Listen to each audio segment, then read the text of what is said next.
მოგესალმებით, ეს 20-ია, მე მაკა ცინცაძე ვარ. ევროკავშირის წევრი ქვეყნის არაკრედიტორებს საბერძნეთის მოსახლეობის 61%-ის გადაწყვეტილებამ ევროპის ლიდერები დილემის წინაშე დააყენა.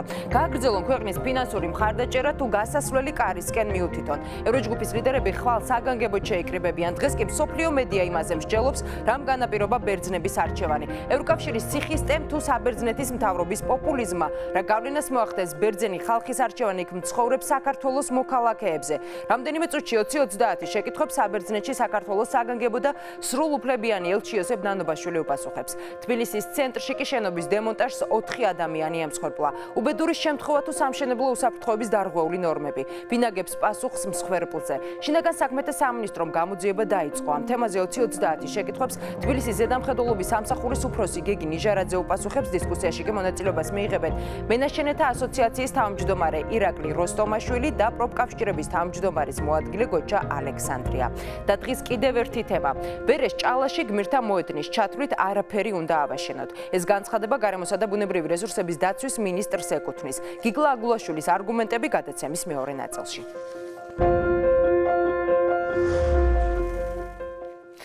ახლა კი საბერძნეთი ბერძენი ხალხის გადაწყვეტილება მოარი თქვას კრედიტორების მკაცრ მოთხოვნებზე ევროკავშირიც და სავალუტო ფონდიც არჩევანის წინაშე დააყენა. საბერძნეთს კრედიტორები 312 მილიარდი ევრო მართებს, თუმცა ევროკავშირის მოთხოვნათა შესრულებაზე უარს აცხადებს. როგორ იყო მსოფლიოს რეაქცია და რა პასუხი ექნება ევროჯგუფს ბერძნების გადაწყვეტილებაზე? ქეთი ჩოხელი გიამბობთ, ქეთი მოგესალმები და გისმენთ. საღამო მშვიდობისა.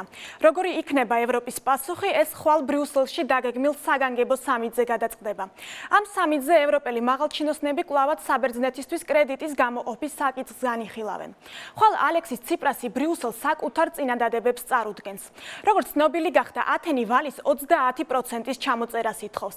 მანამდე კი ევროკომისიის თავმჯდომარე ჟან-კლოდ იუნკერი ევროკავშირისა და ევროპის ცენტრალური ბანკის წარმომადგენლებთან მოლაპარაკებებს მართავს. საბერძნეთის რეფერენდუმის შედეგები და ევროპელი პოლიტიკოსების გამოხმაურება ნახეთ რეპორტაჟში. საბერძნეთის არასაერთაშორისო კრედიტორებს რეფერენდუმის საბოლოო შედეგის თანახმად ამომრჩეულთა 61.3% მევალეების მოთხოვნების შესრულებაზე უარს აცხადებს. თანახმა კი 38.7% აღმოჩნდა. რეფერენდუმის შედეგები მოსალოდნელი იყო. ყველას სურდა ეს. ევროპამ ეს გზავნილი უნდა მიიღოს და გააცნობიეროს, რომ საბერძნეთი დაიღალა მკაცრი ეკონომიის ზომებით. არავინ ფიქრობს ბერძენ ხალხზე. ციპრას იცრუობს. მისმა უარმა რეფერენდუმზე გაანადგურა საბერძნეთი. საბერძნეთი დასრულდა. პრემიერ-მინისტრი რეფერენდუმის შედეგებს ათენის გამარჯვება დაფასებს და მიიჩნევს, რომ საბერძნეთის პოზიციები გაძლიერდა. ჩვენ თანამედროვე ევროპის ისტორიაში ახალი ნათელი ფურცელი გადავშალეთ. ჩვენ დავამტკიცეთ, რომ ყველაზე რთულ სიტუაციაშიც კი დემოკრატიას შანტაჟს ვერ დაუპირისპირებ. თქვენ მამაცი არჩევანი გააკეთეთ. თუმცა მე ვაცნობიერებ, რომ ეს არ არის ევროპასთან ურთიერთობების გაწყვეტის მანდატი, არამედ მოლაპარაკებებში ჩვენი პოზიციების გაძლიერების მანდატია. ხვალდაგეგმილ ევროჯგუფის შეხვედრას არ დაესწრება საბერძნეთის ფინანსთა მინისტრი იანის ვარუფაკისი, რომელმაც გადადგომის შესახებ განაცხადა. მან ევროკავშირის შანტაჟში დაადანაშაულა და აღნიშნა, რომ ზოგიერთ ევროპელ პოლიტიკოს მოლაპარაკებებში მისი მონაწილეობა არ სურს. სამწუხაროდ ამ 5 თვის განმავლობაში კრედიტორები არსებით მოლაპარაკებებზე უარს აცხადებდნენ. თავდაპირველად ისინი ჩვენი ბანკების დახურვას გეგმავდნენ, რათა ორ ფრონტზე დავემცირებინეთ, სიღარიბით და გაყინული ვალით. მათ სურდათ დავესაჯეთ ჩავარდნილი ანტიკრიზისული პროგრამების კრიტიკისთვის.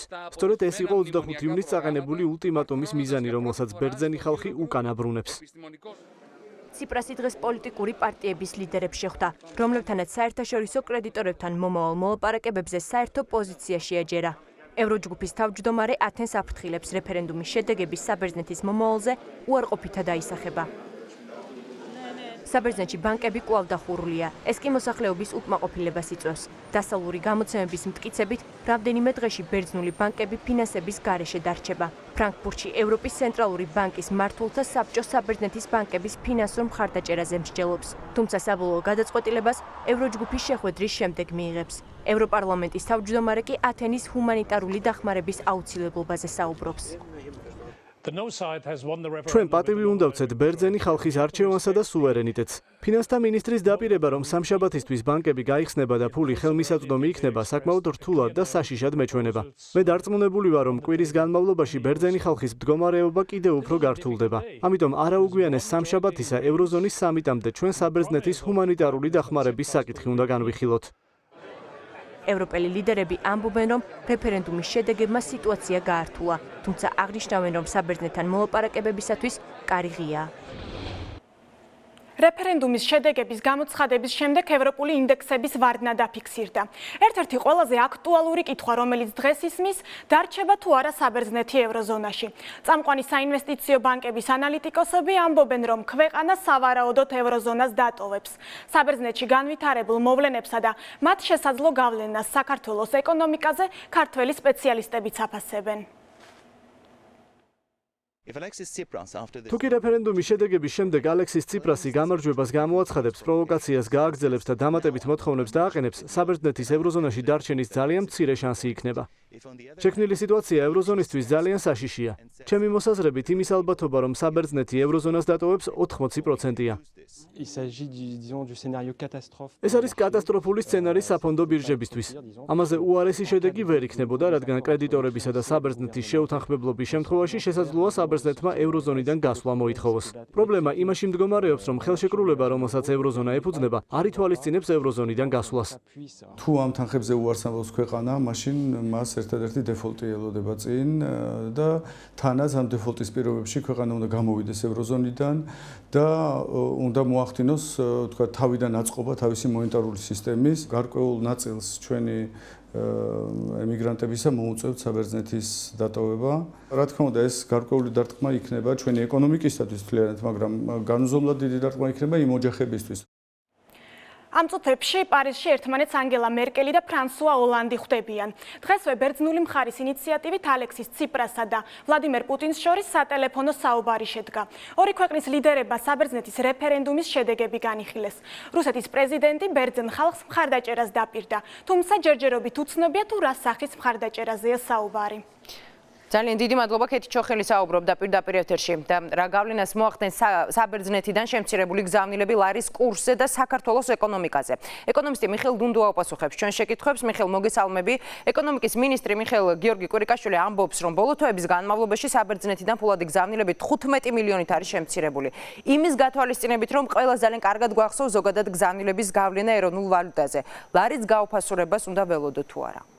ლარის გაუფასურებას არ უნდა ველოდოთ ამ ფაქტორის გამო, მიუხედავად იმისა, რომ შემცირდა საბერძნეთიდან გზავნილები და ძირითადად განაპირობა ევროს დევალვაციამ დოლართან მიმართებაში, 15 მილიონი დოლარით შემცირდა გზავნილები 5 თვეში და 6 თვეში შეიძლება უკვე ბოლომდე არ დათვლილი შედეგი, მაგრამ დაახლოებით 85 მილიონი დოლარის გზავნილებს უნდა ველოდოთ. წლის მეორე ნახევარში ასევე 85 მილიონი დოლარის გზავნილი იყო პროგნოზირებული გამომდინარე ევროს დევალვაციიდან. თუ კი ყველაზე ცუდი სცენარით განვითარდა მოვლენები საბერძნეთში და თქვა ყველაზე ცუდი შედეგი დაფიქსირდა განახევრდა გზავნილები, საქართველოს მაქსიმუმ დაკარგავს 40 მილიონ დოლარს გზავნილების სახით. 40 მილიონი დოლარი კი არ არის ის თანხა, რომელსაც მაკროეკონომიკური რყევების გამოწვევა შეუძლია ლარის კურსზე არსებითი ზეგავლენა. ეს პირველ რიგში მწვავე იქნება იმ ოჯახებისათვის, ვის დახმარებისათვისაც აგზავნიან ჩვენ თანამემამულეები საბერძნეთიდან დახმარებას, ხო, გზავნილებს. ასე რომ მაკროეკონომიკური თვალსაზრისით ლართან დაკავშირებით მას არსებითი გავლენის მოხდენა არ შეუძლია. მიხეილ, ძალიან ბევრი სპეციალისტი ამტკიცებს, რომ საბერძნეთი იღებდა იმაზე მეტვალს, ვიდრე მომსახურება შეეძლო. ანუ მათი თქმით, შედეგი ქვეყნის ხელისუფლების არასწორმა ეკონომიკურმა პოლიტიკამ განაპირობა. რა საფრთხეებზე შეიძლება თქვა საუბარი, თუ საბერძნეთი დატოვებს ევროზონას? რა ელოდება ასეთ შემთხვევაში უკვე ბერძნულ ეკონომიკას და რა სახის გავლენა შეიძლება იქონიოს ამან უკვე საქართველოს ეკონომიკაზე? პირველ რიგში დავიწყოთ მართალია ეკონომიკური პოლიტიკა, რომელსაც აწარმოებდა საბერძნეთი, იყო მცდარი. ვალი უფრო მეტად იზრდებოდა ვიდრე ეკონომიკა და გარდა ამისა ეს ვალი არამწარმოებულად არა ასე ვთქვათ ყაირათიანად იხარჯებოდა. ძე გაზრდილი იყო სოციალური ხარჯები, გაზრდილი იყო შემცირებული იყო საპენსიო ასაკი, მთელი რიგი სოციალური მიმართულებები ფინანსდებოდა სახელმწიფოს მხრიდან, ვალდებულებები იყო აღებული, რასაც ვალის აღება სჭირდებოდა. შემდეგ, როდესაც უკვე პრობლემა შეექმნა გადახდასთან დაკავშირებით, უკვე ახალი კრედიტის აღება საჭირო ძველი დავალიანების დასაფარად, ახალი კრედიტის აღება კი გულისხმობს გარკვეული რეფორმების გატარების აუცილებლობას. უკვე არც გერმანელი, არც ფრანგი გადასახადის გადამხდელები არ დათანხმდებიან იმას, რომ მათ მიერ ვთქვათ მიცემული კრედიტი საბერძნეთის მთავრობამ პენსიების გასაზრდელად ან დასაფინანსებლად დახარჯოს.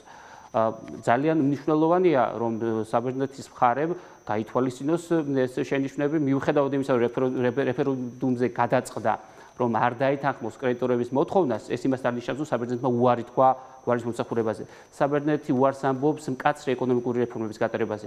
ახლა უკვე მოლაპარაკებების დრო უნდა დაждდნენ ერთ მაგიდასთან, რათა გადაწყვიტონ ვალის დაფარვის გრაფიკი, პროახლებური და გარკვეული რეფორმის გატარება აუცილებელია მიუხედავად საბერძნეთის მთავრობის სკეპტიკური დამოკიდებულებისა ამ საკითხის მიმართ. წინააღმდეგ შემთხვევაში შეიძლება მოუწიოს საბერძნეთის ევროზონის დატოვება, რაც საბერძნეთის იქნება დამაზარალებელი და დამაზიანებელი. აგრეთვე მინდა აღნიშნო ერთი ფაქტორი, ოპონენტები, როდესაც ევროკავშირის ოპონენტები, როდესაც საუბრობენ იმაზე, რომ ვთქვათ, ვალის დაფარვის გრაფიკი, ვალის მომსახურება საბერძნეთს მძიმე თვირთად აწვება, ერთ მნიშვნელოვან დეტალზე მიუთითებენ ის საერთაშორისო დახმარება, რომელიც ბოლო პერიოდში მიიღო ევროკავშირისაგან საბერძნეთმა ძირითადად საფრანგეთის და გერმანიის ბანკების მხრიდან გაცემული კრედიტების მომსახურებას მოხმარდა, რომელსაც თავი მხრივ საბერძნეთის ბანკებზე ჰქონდათ გაცემული ამ რაოდენობის კრედიტი. სწორედ ეს ფაქტორია მათთვის მნიშვნელოვანი, მათ უნდათ რომ მიღებული დახმარება საბერძნეთში დარჩეს, საბერძნეთის ეკონომიკას მოხმარდეს, მაგრამ ნურამს უნდა დავიწყდება, რომ კრედიტი, რომელიც გაცა გერმანიის ბანკებმა, საფრანგეთის ბანკებმა და გაცა ეს საბერძნეთის ბანკების მიმართ, ფრანგული ან ბერძნული კომპანიების მიმართ, ეს სწორედ ის კრედიტებია, რომელიც უნდა მოხმარებოდა საბერძნეთის ეკონომიკას და თუ არ მოხმარდა ეკონომიკას და მოხმარდა თქვათ საპენსიო უზრუნველყოფას, ეს უკვე არც გერმანიის და არც ფრანგის გადასახადის გადამხდელების ბრალი არ არის. სწორედ ამიტომაც აუცილებელია კორექტირება ეკონომიკური პოლიტიკის, რომ უფრო მეტი ეკონომიკა შეექმნას ნაკლები ვალის ფასად. აქ მნიშვნელოვანი ერთი დეტალი საქართველოს მიმართებაში ჩვენც იგივე ნაბიჯები არ უნდა გადავდგან და იგივე შესწავლები. მიხეილ, სწორედ ამასთან დაკავშირებით მინდა გკითხო, ექსპერტთა ნაწილი, უმეტესი ნაწილი, დიდი ნაწილი საბერძნეთის ხელისუფლების არასწორ ეკონომიკურ პოლიტიკაზე მიანიშნებს საქართველოსთან მიმართებაში, თქვათ, შედარება რომ გავაკეთოთ. საქართველოს შემთხვევაში ხელისუფლება საგარეო ვალთან მიმართებაში, თქვათ, რამდენად სწორად და მართებულად ახდენს მართვას? დიახ, კარგი შეკითხვაა. ძალიან პრობლემატური იყო საქართველოსთვის 2008-დან 2012 წლამდე პერიოდი, რომელიც აღინიშნებოდა დიდი რაოდენობით, ჭარბი რაოდენობით საგარეო ვალის აღებით. მაგალითად 2012 წელს ძალიან გრანდიოზულად გაიზარდა საქართველოს წმინდა საგარეო დავალიანება 1 მილიარდი დოლარით და თუ 15% შეადგენდა აქამდე ეს მაჩვენებელი, ეს მაჩვენებელი მთლიანში და პროდუქტთან მიმართებაში 20% გახდა. 1 მილიარდ დოლარით გაიზარდა დავალიანება და უკვე 2013 წელს ჩვენ გადავედით ვალის დაფარვის, მასშტაბური დაფარვის ეტაპზე. საბედნიეროდ 2013-14 წლებში მიმდინარე პერიოდში წმინდა საგარეო ვალი არ თუ გაიზარდა, არამედ 7 მილიონი დოლარითაა შემცირებული და ხედავ ჩვენ კონტრაქტს. თუ ადრე საქართველოში სავალუტო დეფიციტის კომპენსირება დიდი მოცულობითი ვალის აღებით ხორციელდებოდა, ახლა ეს უკვე ასე არ არის და საქართველოს თვითონ უკვლავდება იმ საკითხებს, რასაც ქვია ვალის მომსახურება და ეკონომიკის მხარდაჭერა. ძალიან დიდი მადლობა, ეკონომისტი მიხეილ დუნდუა საუბრობდა პირდაპირ ეთერში.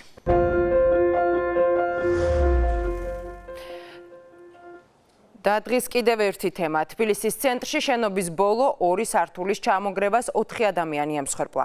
მათგან 3 ერთი ოჯახის წევრია. თბილისის ვიცე-მერი დიმიტრი ხუმსიშვილი გამოძიების ოპერატიულობის და დამნაშავეთა პირთა დასჯის პირობას დებს. თუმცა მშენებელთა პროფკავშირების მიერ გავრცელებული ინფორმაციით ირკვევა, რომ მხოლოდ გასული 1 წლის განმავლობაში სამშენებლო და დემონტაჟის სამუშაოებზე საქართველოში 14 ადამიანი გარდაიცვალა, 11 კი მძიმე დაშავდა. ბინაგებს პასუხს უსაფრთხოების ნორმების დარღვევაზე. რამდენიმე წუთში დისკუსია სტუდიაში, მანამდე კი რეპორტაჟი დღევანდელი ტრაგიკული შემთხვევის შესახებ. 4 ადამიანი ემსხვერპლა აფაქიძის ქუჩაზე მდებარე ყოფილი გამოთვლითი მათემატიკის ინსტიტუტის დემონტაჟს. შემთხვევა დღეს დაახლოებით 11-ის ნახევარზე მოხდა. თვითმხილველები ამბობენ, რომ 6 სართულიანი შენობის ბოლო სართულები ჩამოინგრა და მუშები მოიყოლა. მეოთხე სართულიდან მოხდა ნგრევა. მუშები ჩამოვიდნენ, ესე იგი მესამე მეორე სართული ჩამოინგრა და ფაქტიურად პირველი და მეორე სართულის ტერიტორიაზე იქნა აღმოჩენილი. როგორც ამბობენ, დაღუპულები არიან ბიჭები, რომლებსაც საშუალზე ჩამოსული, ალბათ დასავლეთიდან გურულები იყვნენ. ყოველ დღე ფანჯრიდან მესაუბრებოდი, დილიდან საღამომდე მუხს ჩაუხრელა დრელებით მუშაობდნენ. გავრცელებული ინფორმაციით გარდაცვლილებს შორის 18 წლის მოზარდია, რომელიც რამდენიმე თვის განმავლობაში მშენებლობაზე მამასთან ერთად მუშაობდა. სამაშველო სამსახურის თანამშრომლებმა მოზარდის ნანგრევებიდან გამოყვანა შეძლეს, თუმცა ის საავადმყოფოში საოპერაციო მაგიდაზე გარდაიცვალა. უბედური შემთხვევის შედეგად გარდაცვლილებს ოჯახის წევრები საავადმყოფოებსა და პროზექტურებში რამდენიმე საათის განმავლობაში ეძებდნენ. აღენიშნებოდა სიცოცხლესთან შეუთავსებელი სხეულის მრავლობით დაზიანებანი. შეყვანილი იქნა საოპერაციო ბლოკში, მაგრამ ჩატარებული მკურნალობის მიუხედავად პაციენტი მოკვდა. შემთხვევის ადგილზე მობილიზებული იყო სასწრაფო, საპატრულო და სამაშველო სამსახურები. თბილისის ვიცემერი დიმიტრი ქუმსიშვილი დაღუპულთა ოჯახებს უსამძიმრებს და პირობას დებს, რომ აფაქიძის 13-ში მომხდარი შემთხვევა სასწრაფოდ იქნება გამოძიებული. ძალიან სწრაფად იქნება გამოძიებული აღნიშნული საქმე და ყველა, ვინც არის დამნაშავე აღნიშნულში, დაისჯება კანონის სრული სიმკაცრით. მომხდარს უბედურ შემთხვევად მოიხსენიებენ სამშენებლო კომპანია ტიფლის დეველოპმენტში. ამბობენ, რომ აფაქიძის 13 ნომერში მშენებლობას პროექტის სრული დაცვით ახორციელებენ. ადგილზე სასტუმროთა და კომერციული ფართების მშენებლობა იგეგმება. კომპანიამ მშენებლობის ნებართვა მერიისგან გასული წლის 29 აგვისტოს მიიღო. თბილისის მერიის არქიტექტურის სამსახურის უფროსის ნინო ღოღობერიძის განცხადებით, კომპანიას სამშენებლო დოკუმენტაცია და დასკვნები თბილისის მერიისთვის სრულად აქვს წარდგენილი. ჩვენთან შემოსული მასალებს და მიხედვით პროექტს ედო სრულად წარმოდგენილი დასკვნებით, რომელიც მეტყველებდა პირდაპირ გარესექტორიდან შესრულებული პროფესიონალების მიერ, რომ პროექტის მშენებლობის დროს დასკვნა იდო პირდაპირ არ ახდენდა ზიანს როგორც პროექტზე, აგრეთვე მის მიმდებარედ. მშენებლობა პროექტის აბსოლუტური დაცვით მიმდინარეობდა და შენობას ყველანაირი ექსპერტიზა გავლილი აქვს. რაც იყო შესაძლებელი, რომ ადამიანი ყოფილიყო დაცული, ყველაფერი გაკეთებული იყო. ამ ყველაფერს დაადასტურებენ შესაბამისი უწყებები. ჩვენ არანაირი დარღვევა არ გვაქვს. შენობა, სადაც უბედური შემთხვევა მოხდა 2012 წლამდე გამოთვლითი მათემატიკის სამეცნიერო კვლევით ინსტიტუტს ეკუთვნოდა.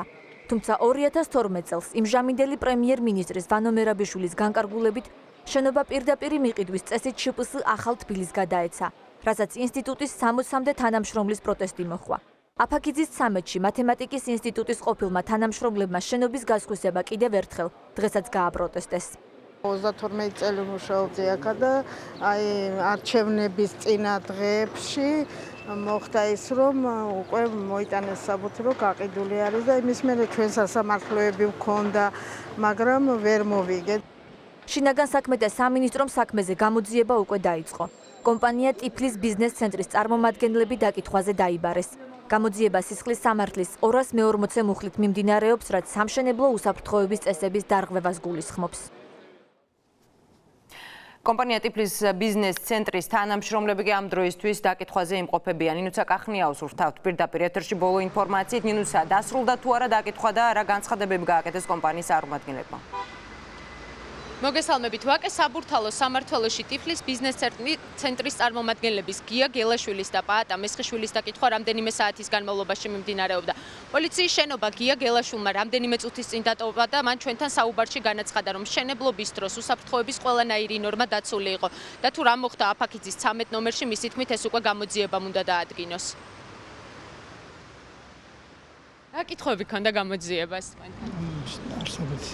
ვერ გიპასუხებთ ახლა. რამდენი საათის განმავლობაში იკითხებოდით? ვერც მაგაზე ვერ გიპასუხებთ, იმიტომ რომ შოკირებული ვართ ჩვენ მომხდარის გამო. ვისი პასუხისმგებლობა იყო? არ ვიცი, გამოჩნდება მაგ გამოძიება დაადგეს. რამდენად იყო დაცული უსაფრთხოების ნორმები? იყო დაცული უსაფრთხოების ნორმებიც ყველაფერი. გამოძიება იტყვის პასუხს რა ყველაფერი.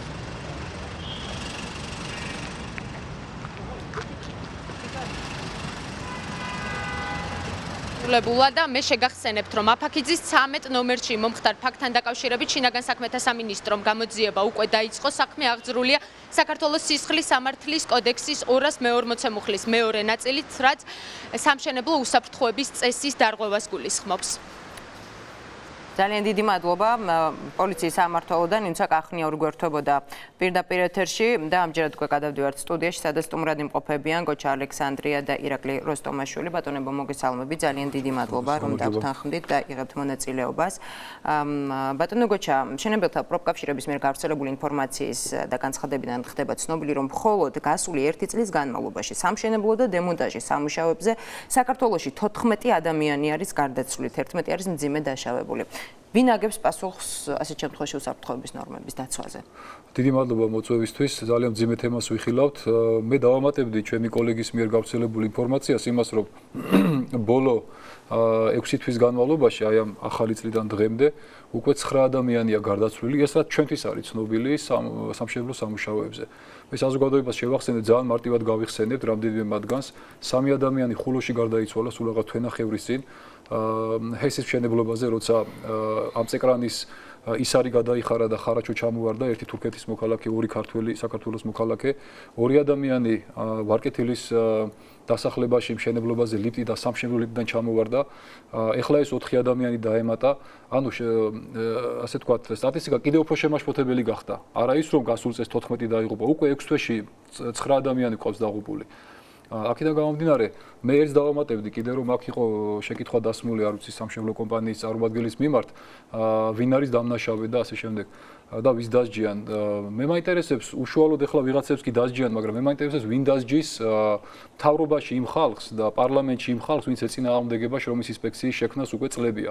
ვინ დასჯის იმ ხალხს, რომელიც აქამდე იყო პარლამენტში და მთავრობაში, ვინც გააუქმა შრომის ინსპექცია 2006 წელს. რა იყო მათი არგუმენტი? მათი რაც არ უნდა ყოფილიყო მათი არგუმენტი, თუმცა არგუმენტზე მოგახსენებთ, ხო? ეს იყო დანაშაული, რომელიც ჩაიდგინე და დანაშაულია, რომ დღემდე ეს არ ხდება და ამისი აღდგენა არ ხდება, რომ ეფექტური შრომის ინსპექცია ქვეყანაში იყო. ხოლო არგუმენტი მოგახსენებთ იყო კორუფცია. თქვენ წარმოედგინეთ თურმე 2003-4 წლებში თუმცა კორუფციაში ყოფილა ჩართული შრომის ინსპექცია მაშინ.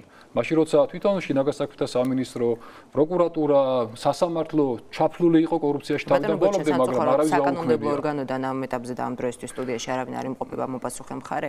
აქედან გამომდინარე ჩვენ ამ შეკითხვებს აუცილებლად გადავცემთ მათ, როდესაც გვეყურებიან სტუდიაში. ბატონო ირაკლი, რამდენიმე წამში მოგმართავთ შეკითხვით, მანამდე ამავე თემაზე 20-30 შეკითხვებს მერის ზედამხედველობის სამსახურის უფროსი გეგი ნიჟარაძე უპასუხებს. ბატონო გეგი, მოგესალმებით. თავდაპირველად რამდენად კანონიერად იყო გაცემული ნებართვა ან მიმდებარე ტერიტორიის მაცხოვრებლებმა ჩვენთან, მათ შორის ჟურნალისტებთან საუბრისას განაცხადეს, რომ მშენებლობა საფრთხის შემცველი იყო და ამის შესახებ მათ მერია არაერთხელ გააფრთხილეს. ადასტურებთ თუ არა ამ ინფორმაციას? მოგესალმებით, მივესალმებით თქვენ სტუმრებს. პირველ რიგში მინდა გამწუხარება გამოვთქვა დღევანდელ ფაქტთან დაკავშირებით და მიუსამძიმრო გარდაცვლილის ოჯახებს. რაც შეეხება ნებართვის საკითხს, ჩემს ხელთ არსებული ინფორმაციით, სამშენებლო კომპანია სრულად აქვს დოკუმენტაცია წარმოდგენილი სამშენებლო საქმიანობის.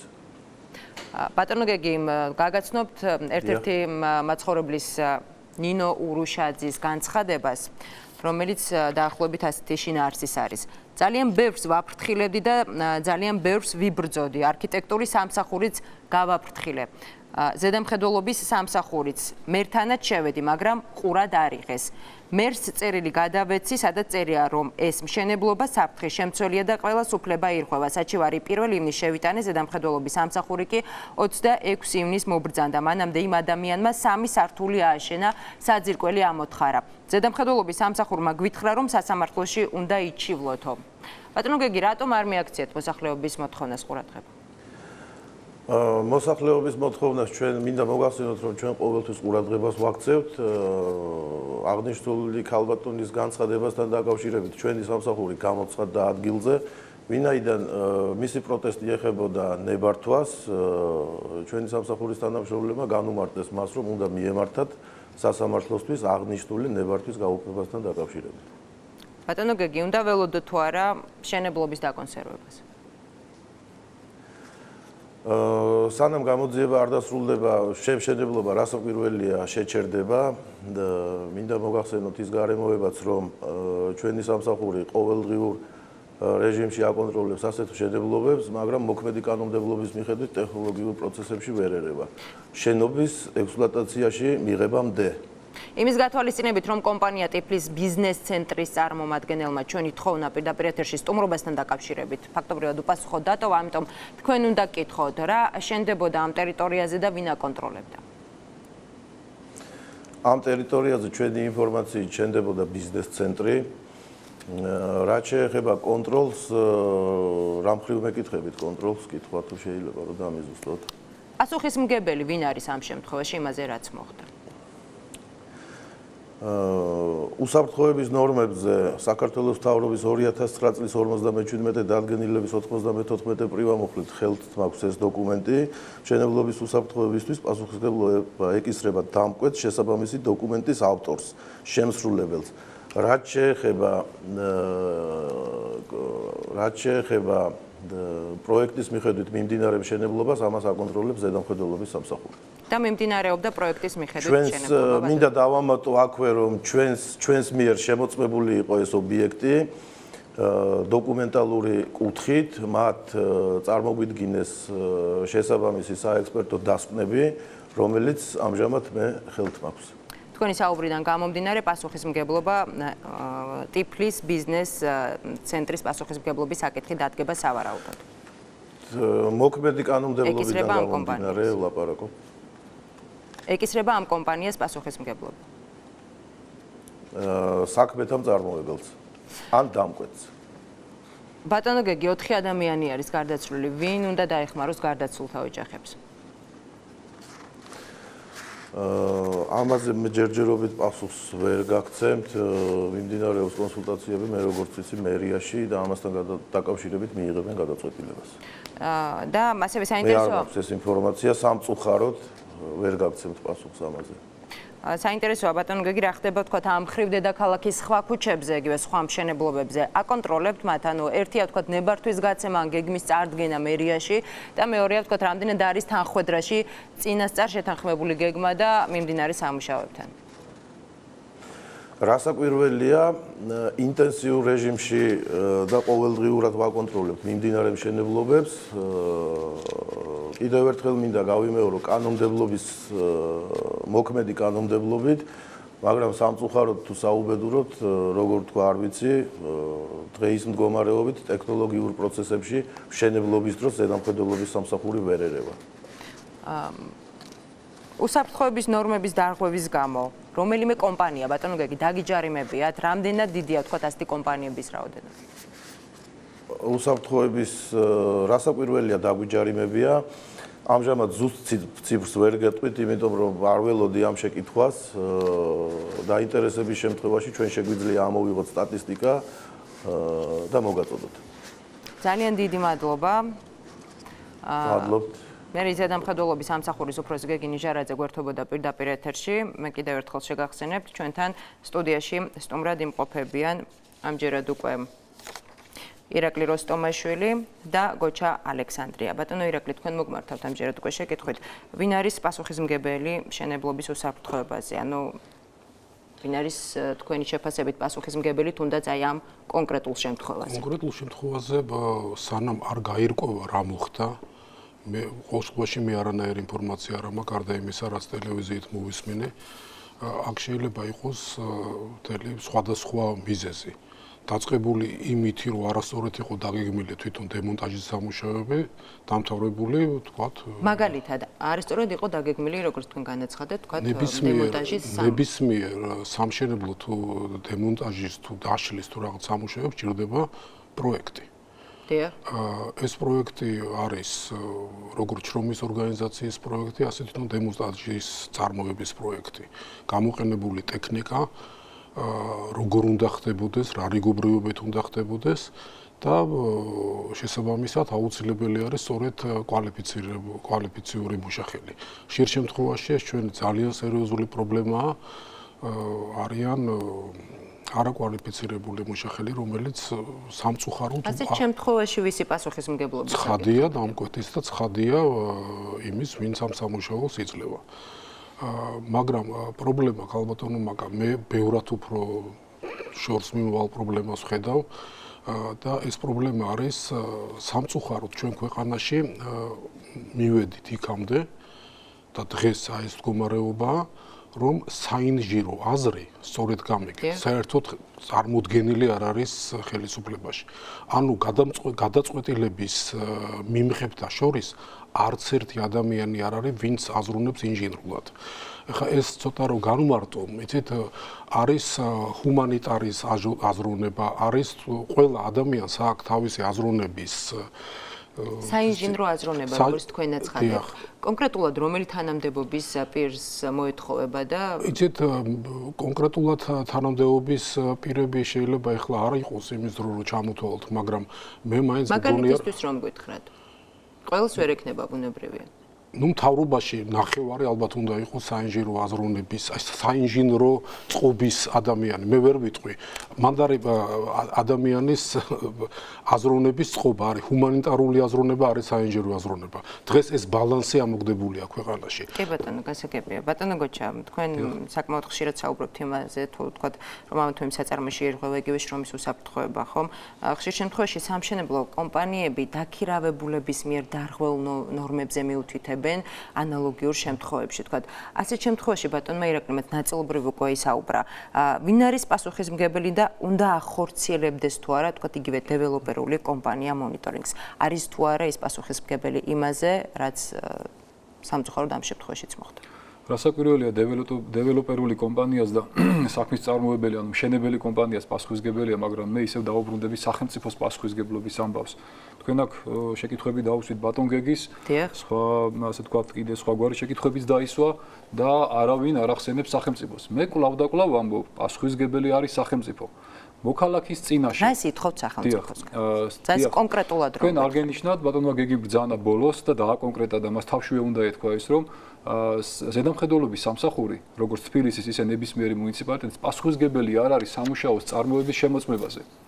არც ერთი უწყება დღეს საქართველოში არ არის პასუხისმგებელი სამშენებლო საქმიანობის შემოწმებაზე უშუალოდ სამუშაო სამშენებლო. ანუ თქვენ აცხადებთ, რომ მონიტორინგი უნდა განახორციელოს სახელმწიფომ. რომელმა უწყებამ მაგალითად? ბატონო, ამას მოგახსენებ შრომის ინსპექცია. და რატო გავურბივართ ამ თემას? ეს არის აუცილებელი სტრუქტურა, რომელიც ყველა ნორმალურ არ გავურბივართ ამ თემას. არა, ზოგადად თქვენ არა, ხალხი გაურბის ამას, თავრობაში, ხელისუფლებაში გაურბიან ამ თემას. ეშინიათ რა, რომ ვიღაცას ეს ბიზნეს დააშინებს, ინვესტორებს გააქცევს, რომელიც არ აყვავს. და ისინი ვინც ფიქრობენ და არ ვიცი ფიქრობენ თუ არა. ბატონო გოჩა, აუცილებლად მოვიკითხავთ ჩვენ ამ თემას, ამ შეკითხვას, რა თქმა უნდა დაასრულოთ. იმის თქმა მინდა, რომ მაგალითად რომ არსებობს ტექნიკური და სამშენებლო ზედამხედველობის სააგენტო. ეს სააგენტო მხოლოდ მომეტებული რისკების მქონე საწარმოებს ამოწმებს. ის სამშენებლო საქმიანობას არ ამოწმებს. მხოლოდ შეიძლება შეამოწმოს ამწე საშუალებები და სხვა მანქანადანადგარები, მაგრამ არა ადამიანის შრომითი პირობები, არა უსაფრთხოების ნორმები სამუშაო ადგილზე. არავინ ამ ქვეყანაში ამაზე პასუხისმგებელი არა, ისე როგორც არავინ არაა პასუხისმგებელი შეამოწმოს სახანძრო უსაფრთხოება. თქვენ გახსოვთ ორი თვისი რა უბედურება მოხდა ქობულეთში და რამხელა დაპირებები იყო, რომ სახანძრო უსაფრთხოების კუთხით კანონმდებლობა შეიცვლებოდა და ზედამხედველი ორგანოები გაჩნდებოდნენ. არავინ, კიდევ ერთხელ ვადასტურებ, ამ ქვეყანაში არ არის პასუხისმგებელი სახანძრო უსაფრთხოება შეამოწმოს კერძო დაწესებულებებში.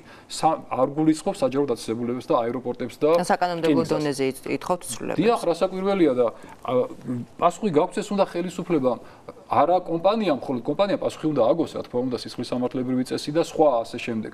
მაგრამ ხელისუფლებიდან ვინმე არ უნდა იყოს რეგულაციებზე პასუხისმგებელი არის აი ამ დაღუპული ადამიანების სიცხეზე ვინ აგებს პასუხს იქიდან ვინ გამოვა და ვინ იცოდა ჩემი ბრალი ეს ბატონო ირაკლი, შრომის ინსპექცია და ბიზნესმენები დააფრთხობს თუ არა ბიზნესმენებს ბუნებრივია ერთ-ერთი საკითხი ამას ეხებოდა და ან ნეგატიური თუ პოზიტიური გავლენა რა შეიძლება როგორ კვალიფიცირებული ინსპექცია არ დააფრთხობს მაგრამ სამწუხაროდ მე ისევ წინას დაუბრუნდები საინჟინრო აზროვნების და საინჟინრო დამოკიდებულების გარეშე ვიღებთ რას მიიღებენ რაღაც რეგულაციას და მოდი ესე იგი კაცი რომელიც ამოწმებს კონკრეტულ ობიექტს ან იძლევა რაღაც მითითებებს ან რაღაც ხარვიზებს ელემენტარული ცოდნა ხომ უნდა კონდეს იმ საკითხის სამწუხაროდ ჩვენ რაღაცა შეიძლება მივიღოთ ეგეთი ინსპექცია მაგრამ მე ვის მოვიყვანთ დანიშნავენ ალბათ თავის თანაკლასელს, თანასოფლელს, არა, ნუ კადრები მუშაობენ ძირითადად, შრომის ინსპექციაში მუშაობენ ინჟინრები ძირითადად, ენერგეტიკული კუთხით, სამშენებლო კუთხით და სატრანსპორტო კუთხით. მე არ მეგულება ახალგაზრდები, რომელიც ამ მიმართულებას სწავლობენ, ამ მიმართულებით იზრდებიან.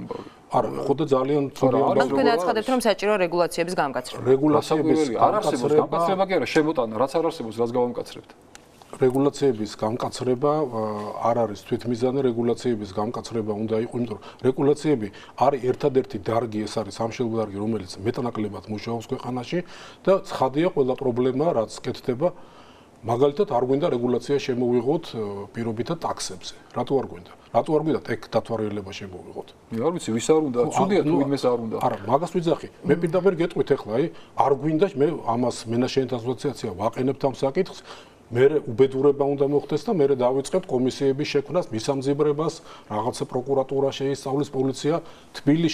თბილისი არის ქალაქი შენელებული მოქმედების მინებზე აშენებული, ეს არის მიშენებული ლოჯიები. დაიწყება ეს კრევა. ეს პროცესი გარდაუვალია, რაც რო გადის, მათი მდგომარეობა უარესდება.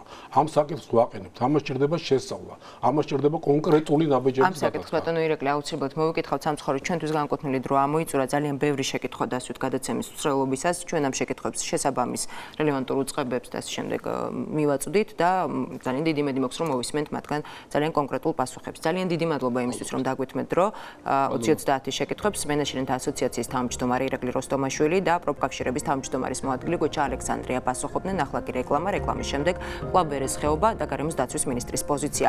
რა არ უნდა აშენდეს ვერესხეობაში?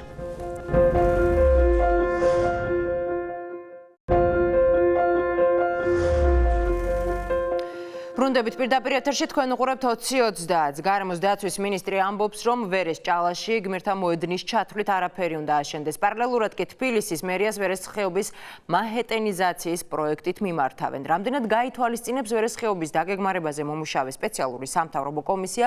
გარემოს დაცვის მინისტრის არგუმენტებს გიგლა აგულაშვილს ვრთავთ პირდაპირ ეთერში. ბატონო გიგლა, მოგესალმებით. რატომ ფიქრობთ, რომ ვერესხეობაში ნებისმიერი მშენებლობა უნდა გაჩერდეს?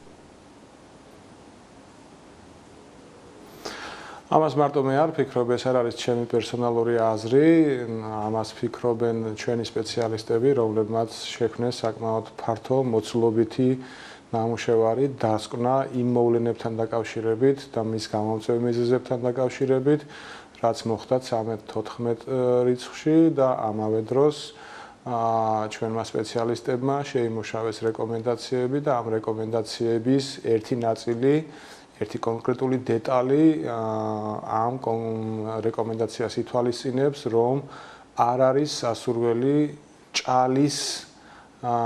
ჭალაში მდინარის ორივე მიმართულებით, ორივე ნაპირზე გაშენდეს რაიმე, მათ შორის საცხოვრებელი სახლები.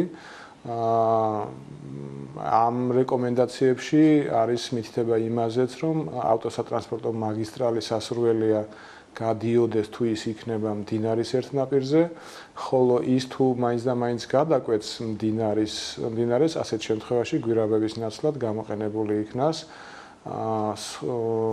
ფართობიჯიანი დამაკავშირებელი ხიდები, ხოლო მეტი დაზღვევისათვის მდინარის ქალაქში შემოსვლამდე მოწყობილი იქნას წყალგამტარი ჯებირები, აქ სხვადასხვანაირი კონსტრუქციაზე შეიძლება ვილაპარაკოთ. ასევე განიხილება შესაძლო კაშხალის მშენებლობის თემა, მაგრამ ეს უფრო ფართო მსჯელობის საგანია სპეციალისტთა წრეში. ყოველ შემთხვევაში რაიმე ტიპის ფართო მშენებლობა ამ ტერიტორიაზე ჩვენი სპეციალისტების მიერ არ არის რეკომენდირებული. ბატონო გიგლა, აუცილებლად უნდა გკითხოთ, თქვენ რეკომენდაციები და დასკვნა ახსენეთ, ასეთ შემთხვევაში მთავარი არსი ამ დასკვნის ბუნებრივია საინტერესო და ველოდებით რა არის, ანუ რამ გამოიწვია 13 ივნისის ტრაგედია? 13 ივნისს ერთმანეთს დაემთხვა ერთობლიობა, ეს არის ბუნებრივი მოვლენების, ამ შემთხვევაში სტიქია, რომელიც ერთად გამოიხატა ორი არსებითი კომპონენტით. ერთი იყო ჭარბი ნალექი, საკმაოდ უცნაური მოვლენა იყო, იმიტომ რომ დასაწყისში აეროპორტის მიმდებარე ტერიტორიაზე დაფიქსირდა სეტყვა. აეროპორტისგან თბილისის აი სადღაც ისნის შავი ზღვის ქუჩამდე პრინციპში ნალექი არ შეიმჩნეოდა თითქმის. შემდეგ ნალექი მატულობდა კატასტროფულად ნელა-ნელა ეტაპობრივად, თუმცა თბილისში საკმაოდ დიდი წვიმა იყო, მაგრამ ვაშლიჯვრის ავტომატურმა სადგურმა, რომელიც ჩვენს გარემოს ეროვნულ სააგენტოს ეკუთვნის, დააფიქსირა წყლის მოცულობა 59 მმ მხოლოდ. ეს არ არის რაიმე საგანგაშო მონაცემი და ამ დროს, როგორც თვითმხილველები ამბობენ და თვითმხილველზე დაყრდნობით კიდე ამბობენ სპეციალისტები, ვერეს ხეობაში ნალექების მოცულობა 100 მმ-ს აღემატება. ამან გამოიწვია მდინარის წყალშემკრება აუზში, რომელიც არის ჯამურად 190 კილომეტრზე მეტი, ძალიან დიდი ოდენობის წყლის მასის მოგროვება მდინარე ვერეს ხეობაში, რასაც თან დაერთო ახალდაბასთან მეწყერის ჩამოწოლა დაახლოებით 32 ჰექტარზე და მთელი ეს მასა მდინარე ხოჯანას ხევმა, რომელიც არის მარჯვენა შენაკადი ვერეს ხეობის, ჩამოიტანა მდინარეში, ამ შემთხვევაში ვერეში. მიუხედავად იმისა, რომ ეს უზარმაზარი მასა და ასევე წყლის წყალი, რომელიც მდინარეში მოგროვდა და ეს ღვარცოფული მასა მდინარის მეანდრების მიუხედავად თავისუფლად გამოიარა სვანაძის ქუჩამდე და აი აქ დაიწყო პირველი შეტყორვა მოგეხსენებათ, შემდგომ უკვე ეს პროცესი გრძელდება. ანუ სადაც კი მდინარემ ნახა ბარიერები, ეს ბარიერები შექმნილია გმირთა მოედანთან 30-იან 40-იან წლებში 56 წელს არის ინსტალირებული პირველი გვირაბი აი სვანაძის ქუჩასთან თამარაშვილის ხიდის მშენებლობის პროცესში, შემდგომ უკვე მოგეხსენებათ ავტომაგისტრალის მშენებლობის პროცესში რამდენიმე გვირაბი დაემატა გოფრირებული ინსტალაციებით და ყველგან სადაც კი მდინარე შეხვდა ადამიანის ნამოქმედარს, ადამიანის ზემოქმედების შედეგი სადაც ნახა, სადაც ანთროპოლოგიური ჩარევა იპოვა, ყველგან ჩაიხერგა. ჩახერგვა შეიძლება არ მომხდარიყო მხოლოდ წყალი რო ყოფილიყო, ანუ მხოლოდ წვიმის ამბავი რო ყოფილიყო, მაგრამ ღვარცოფული მასა, მათ შორის ხეების უზარმაზარი რაოდენობა ჩაიხერგა, ამან წყალი აღარ გაატარა, ვეღარ გაატარა, უდიდესი მომავალმა წყალმა გამოიწვია დიდი შეტყორვები და ის კატასტროფული შედეგები, რაც უკვე ფაქტია. ასე რომ მე ასე ვაფასებ ჩვენ სპეციალისტებთან ერთად, რომ ამ შემთხვევაში ჩვენ გქონდა საქმე ერთობლიობასთან, სტიქიასთანაც და ადამიანის უგუნურებასთანაც. რა თქმა უნდა, კითხვა ისმის ხოლმე, რომ შეიძლებოდა თუ არა ამ ვითარების პროგნოზირება, მათ შორის მეწყერზე არის ხოლმე ასეთი კითხვები და შემიძლია ვთქვა ისევ და ისევ ჩვენ სპეციალისტებზე დაყრდნობით, რომ კლდეზვაური მეწყერის პროგნოზირება შეუძლებელია. ჩვენ შეგვიძლია მათი ლოკაციის ადგილების აღმოჩენა და ეს ვიცით, ეხლაც ვიცით, იქვე ახლოს სპეციალისტების მიერ იდენტიფიცირებული იქნა დაახლოებით 60 ლოკაცია, მაგრამ როდის დაიძრება ეს პროცესი, ან რა მეთოდით, რა ტექნოლოგიით შეიძლება მისი გაუუნებაყოფა ამა თუ იმ დროს, ეს პრაქტიკულად თანამედროვე სამეცნიერო საშუალებებით და ტექნიკური საშუალებებით შეუძლებელია. ასე რომ ამ მოვლენის პროგნოზირება განვითარებული ფაქტობრივი გარემოებიდან გამომდინარე შეიძლება ითქვას, რომ იყო შეუძლებელი, მაგრამ პროგნოზირება იმისი, რომ ჭალაში საცხოვრებელი სახლი არ უნდა ააშენო, მით უმეტეს ვლაპარაკობ იმ ჭალაში, რომელიც მთის მდინარემ მოიპოვა 1000 წლეულების განმავლობაში, აქ ჩემი აზრი არის ცალსახა და თუ კი რაიმე უნდა ვინმე ფიქრობს, რა თქმა უნდა, უსაფრთხოების გაათმაგებული ზომები. ბატონო გიგლა, ამასთან დაკავშირებით უკაცრავად აუცილებლად დაგისვამ შეკითხვას, თუმცა მანამდე მაინტერესებს თქვენი საუბრიდან გამომდინარე, ფაქტობრივად გმირთა მოედნის ქვეშ არსებული გვირაბების გახსნას უნდა ველოდოთ. უკაცრავად თუ შეიძლება კითხვა გაიმეორეთ, ხმა წყდება. გმირთა მოედნის ქვეშ არსებული გვირაბების გახსნას. დიახ, უნდა ველოდოთ. მაპატიეთ, მაგრამ არ მესმის. გვირაბებზე მეკითხებით რაღაცას, მაგრამ გვირაბებთან დაკავშირებით გეკითხებით, კი ბატონო, გვირაბების გახსნას უნდა ველოდოთ. გვირაბების გახსნას უნდა ველოდოთ თუ არა? ველოდოთ თუ არა გვირაბების გახსნას, დიახ. იცით რა არის, ჩვენ ამ რეკომენდაციას ვიძლევით, რომ გვირაბები არის პრობლემური. ეხლა წარმოიდგინეთ თქვენ რომ 100 წლიანი განმეორებადობის მიხედვით, ანუ ეგრეთ წოდებული 1%-იანი განმეორებადობის მიხედვით დინარის აუზში ყველაზე მეტი წყალი მოსალოდნელი იყო 240 მმ კუბი მეტრ-წამში. კუბომეტრი მეტრ-წამში. ეხლა როგორც სპეციალისტები თვლიან 468 მეტრ-კუბი იყო. შესაბამისად, ამ რაოდენობების მომავალში გაიზრდება, არ გაიზრდება, ჩვენ სიფრთხილის გაცილებით მაღალი ზომა უნდა მივიღოთ, ზომები მივიღოთ. ეს გვაფიქრებინებს ჩვენ რომ გვირაბები არის პრობლემა და გვირაბების საკითხი უნდა გადავწყვიტოთ სხვანაირად. თამარაშვილზეც, სვანაძის ქუჩაზეც, მთელი ტერიტორიის მანძილზე. ბატონო გიგლა, თქვენს განცხადებას რომ დავუბრუნდეთ. ანუ ვისი საკუთრება თქვა დღეს ჭალის ტერიტორია, ამას იქიდან გამომდინარე გეკითხებით, რომ რამდენადაც ცნობილია იგივე ხეობის ნაწილი არის გასხვისებული. შესაბამისად, როგორ გესახებათ პროცესი? ანუ უნდა ველოდოთ მესაკუთრეებთან მოლაპარაკებას თუ როგორ შეიძლება, რა სცენარით შეიძლება განვითარდეს მოვლენები? ძალიან წუხარ ხმა ისე ფრაგმენტულად მესმის რომ ვარაუდობ თქვენი კითხვის შინაარს როგორც ჩანს ეხება ხეობის ფარგლებში არსებულ ამ ჭალაში საკუთრებებს ჩვენ გვაქვს სპეციალური რუკა გაკეთებული ამ რუკაზე ჩანს რომელი ნაკვეთი იყო სახელმწიფოსი რომელი მუნიციპალიტეტის რომელი როდის გასხვისდა და გახდა კერძო საკუთრება და კერძო საკუთრებად ქცევის შემდეგ როგორ დაიწყო დაუშვათ მშენებლობები მოდი ასე ვთქვათ მე ვფიქრობ რომ ჩვენ აი ამ წარე გაკვეთილით რაც მივიღეთ, წარე გაკვეთილიდან გამომდინარე, თავი უნდა შევიკავოთ, თუ უკვე გაცემული არ არის, რა თქმა უნდა, მშენებლობის ნებართვების გაცემისაგან ამ კონკრეტულ უბნებში და არც მაინც და მაინც გონივრული მგონია მშენებლობის უფლება გაცემული რომც იყოს, რომ ვიღაცამ დაუშვათ ეხლა გადაწყვიტოს ამ ტერიტორიებზე წამოიწყოს მშენებლობები და მათ შორის ისეთი საცხოვრებელი სახლების მშენებლობები. არ მგონია რომ ეს გონივრული იყოს, ყოველ შემთხვევაში მიხვდ იმისა, რომ ადამიანებს ხშირად მოკლე მეხსიერება გვახასიათებს მდინარე ვერე პირველად არ ადიდებულა, გასული საუკუნის მანძილზე 20-იან წლებში, 30-იან წლებში, 50-იან წლებში, 60-70-იან წლებში, 90-იან წლებში და სწორედ აი ამ რასაც თქვენი ხსენებით. ბატონო გიგლა, ამის გათვალისწინებით, რატომ ვერ მოახერხეს ამის გათვალისწინება შესაბამისმა უწყებებმა, იგივე ვთქვათ, აი ამ მშენებლობის საკითხთან დაკავშირებით, როდესაც გასცემდნენ ნებართვებს? და როგორ უნდა იმოქმედოს სახელმწიფო მათთან მიმართებაში? თქვენ მეკითხებით თუ არ ვწდები რატომ არ გაითვალისწინეს წინა ხელისუფლების დროს, როცა ეს ნაკეთები გაიცემოდა. მე ვფიქრობ, აქ შეიძლება ადამიან ძალიან წუხარ ისევ აი უხერხულ მდგომარეობაში ვარდები იმით რომ თქვენთან კომუნიკაცია არ მაქვს კარგი, მაგრამ ნუ როგორც მესმის და რაც მესმის ამ მხოლოდ ამაზე შემიძლია გიპასუხოთ.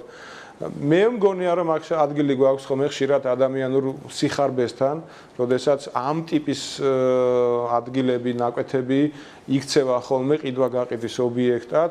სხვადასხვა იცით თუ არა თქვენ რომ ზოოპარკისთვის თავის დროზე გამოყოფილი ფართობი თითქმის 100 ჰექტარი იყო და მე შაგრენის ტყავით დაიწყო მისი შემცირება, შეკრეჭვა და აგერ მოხდა ის რაც მოხდა 5 ჰექტარზე შემცირდა ზოოპარკი. ასევე მზიურის ტერიტორია გაცილებით ფართო იყო და მზიურის ტერიტორიაც შემცირდა. მზიურის ტერიტორიაზე ახლა იქ სადაც სკოლა, სულ ხშირად ვიმეორებ ხოლმე და ამის გახსენება არც მინდა რომ ეს პრობლემა, ეს სტიქია რომ დღისით მომხდარიყო და სასწავლო პროცესის დროს წარმოდგენაც კი არ მინდა, რა უბედურება დატრიალდებოდა, გესმით? ამიტომ მე ვფიქრობ რომ ჩვენი ხელისუფლების პასუხისმგებლობაა რომ მიუხედავად იმისა საკუთრების ფორმა ვისია როგორ არის კი ბატონო ჩვენ ვამბობთ რომ ვეხმარებით ადამიანებს განსახლების პროცედურა დაწყებულია თანხებს რომელიც გამოქვეყნდა ხომ წესი ალბათ საზოგადოება ადევნებს თვალს ეს პროცესი არის ღია და გამჭვირვალე და არის იდენტიფიცირებული კონკრეტული ადამიანები ვისაც ან საერთოდ აღარ აქვს უძრავი ქონება ან ვისი უძრავი ქონების შერემონტებაც აღარ შეიძლება მათ სახელმწიფო დაეხმარება ხოლო იმ ადამიანებს ვინც ჭალაში ეხლა ფლობენ კერძო საკუთრებას და ვინც გადაწყვეტს რომ იქ მაგალითად არ ვიცი პირობითად კორპუსის მშენებლობა წამოიწყოს მე მგონია რომ სახელმწიფომ მას უნდა უპასუხოს მშვიდად და უარით. საკუთრება იყოს, საკუთრებას არ შევეხებით და ვერ შევეხებით, კი ბატონო, შეიძლება მომავალში რაიმე სხვა საკომპენსაციო მოქმედებებზე იყოს, ლაპარაკი ჩანაცვლებაზე იყოს, ლაპარაკი ამ კერძო საკუთრების დათმობის ხარჯზე, მაგრამ ეს ამ შემთხვევაში გარემოს დაცვითი პრობლემა ნაკლებად არის. ამ შემთხვევაში ეს არის მოლაპარაკების მთელი რაღაც ჯაჭვი მესაკუთრეებსა და სახელმწიფოს შორის. ყოველ შემთხვევაში მე ვფიქრობ და რეკომენდაციას მივცემდით, რომ მშენებლობები იქ არ იყოს. ძალიან დიდი მადლობა 2030 შეკითხვებს გარემოს დაცვის მინისტრი გიგლა აგულაშვილი პასუხობდა და მაყურებელს ბოდიშს ვუხდი ამ შემთხვევაში უკვე ტექნიკური ხარვეზისთვის. ასეთ იყო 6 ივლისის 2030 მე მაკაცინცაძე ვარ და ხვალამდე გემშვიდობებით დროებით.